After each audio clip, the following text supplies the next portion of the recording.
Let's get some analysis now from Howard Catton. He's the CEO of the International Council of Nurses, and he joins us now from Geneva. Thank you so much for joining us on the program. Can I firstly get your reaction to the sentencing of Lucy Letby? This is a horrendous case. Our hearts go out to all of the families involved. This is in my view, the right sentence. There can be no excuses here, but thankfully these are extremely rare cases. There are millions of healthcare professionals treating billions of people around the world, and these are rare. But what we see here is a response from the healthcare organisation, which at every turn is in the wrong direction for what we want. We need patient safety to be at the heart of healthcare organisations' action and principles on a daily basis. They need to be open, transparent, to encourage the reporting of near misses or mistakes so that you can learn from those. But what we see here is an organisation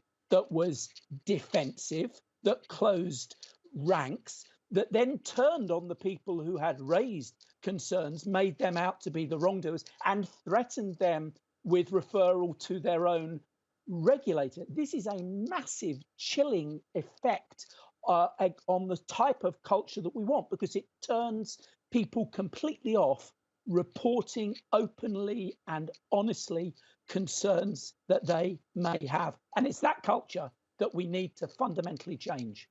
Well, that's right. As we heard in Simon's story, we know that a full-blown investigation will be launched into these murders, and sadly, there could be more victims of Lucy Letby's that are yet to be discovered. But as we heard from one of the lead consultants at the hospital in which Lucy Letby was working, warnings from doctors and other staff at the hospital were ignored. Ultimately, it is Letby who is responsible for these deaths. But do you place the blame on some of the hospital bosses as well, who seem to have obfuscated and ignored some of the warnings from its own staff?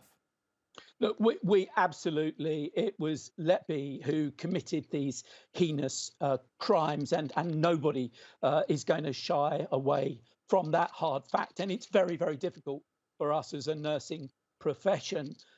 We are the most trusted of professions, but are deeply hurt and let down when this happens. But we do need to look at the systems that people work within. You know, often the primary motivation that we see of an organisation is to itself as an organisation. It may be most concerned about the reputation of the hospital name. It may be concerned about money, patients coming to the hospital. It may be concerned about a rating or that it has publicly about the performance of its services. All of those things can mean that the system becomes more important than the patient. And what we need to see is that the leaders of organisations are incredibly important role models in terms of how they react and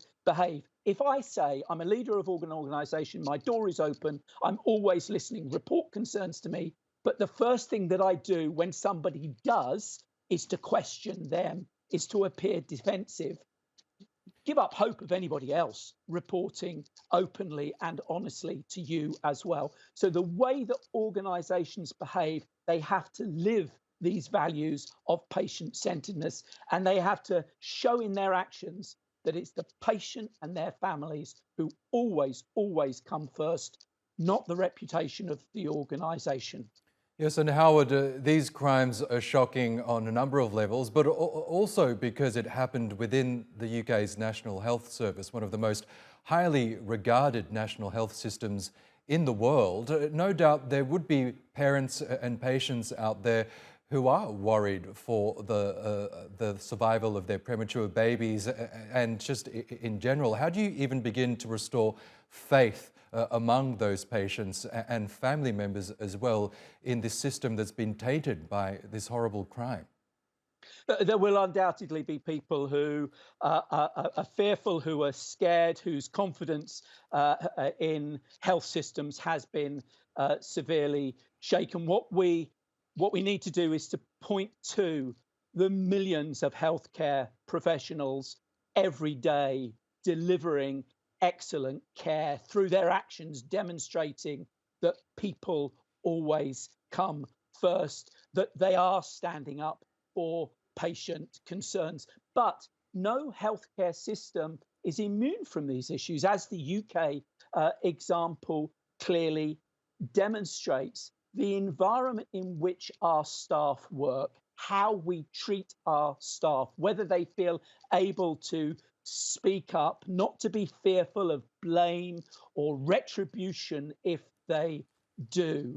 Those factors are a key determinant of how safe our health systems are. I'd say this to you: if somebody said to me, Howard, you can go into this hospital here, there's been no concerns raised about patient safety for the last year or 2 years, or you can go to this next hospital where actually they receive concerns on a fairly regular basis of issues that might be a risk or a harm to patient safety. Which hospital would you go to, Howard? I, every time, would go to the hospital where the concerns are being reported, because I know if that's happening, it's an open culture. People are looking for where there might be risk, and then they're acting, they're wanting to learn from that as well. And it's that thinking about reporting concerns and issues is not a bad thing. In healthcare, it's positive because it can lead to learning.